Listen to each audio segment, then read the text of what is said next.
Alright, now we're going to give our step-by-step instruction on how to use the FaxCompanion tool. First, we need to double-click on the icon. Here you'll see it pop up. First, we will need to insert our settings. Go to the Settings tab. Here you're going to insert your username and password. This is the same username and password you used to log into the account. Once you have done so, you can test the account settings. Validation successful. And then you can save the settings. You need to save the settings to move on further.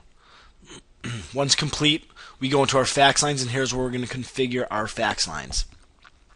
The line name is for your purposes only, to just to name the account, the line.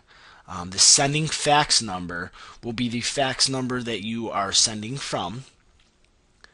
The email address will be the authenticated email with the third-party service you have set up for the fax service. Typically, whatever email you have set up with them is what you need to put in here. The mail host name is either your third-party mail server or your current mail server.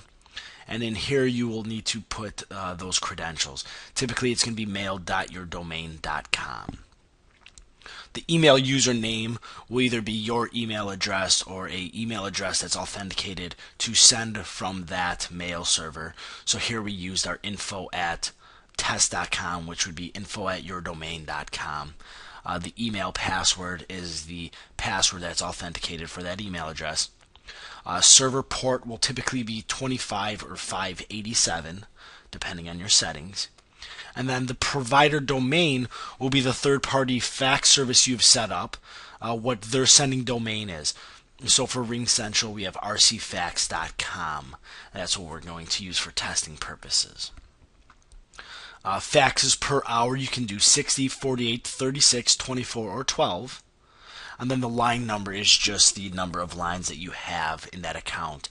If you're on the standard plan, you'll only be able to have one line. Once you've completed this, hit save. Save successfully. Now we can go in and start our first campaign. We'll click on the new campaign button. And here we're going to name our campaign Test Fax 1.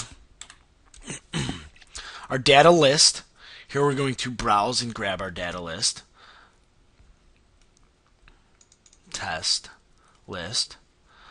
Here we are going to grab a document that needs to be a one-page PDF document. And then fax field, we need to make sure we select the fax field and none of the other headers. Once that's complete with the campaign schedule, it's defaulted to 8 a.m. to 6 p.m. The computer time. And you could change those settings as well if you'd like to change the scheduling. And then the fax line, we need to make sure we select the fax line 1. From here you can send a test fax. You would just enter your fax number and it will be defaulted to the fax line 1. And you would type your fax number and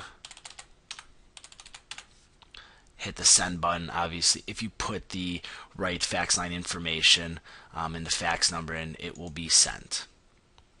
Once that is complete, you can then hit submit campaign. Campaign submitted successfully.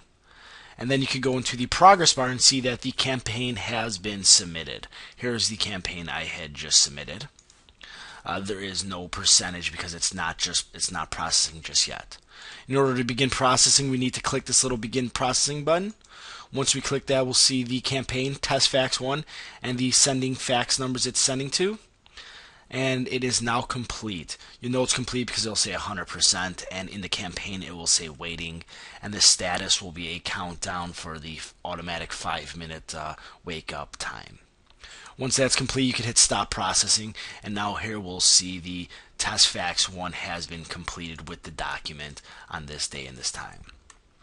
To check your logs, you can go into the logs page, and in here Test Fax 1 is the campaign we had just done.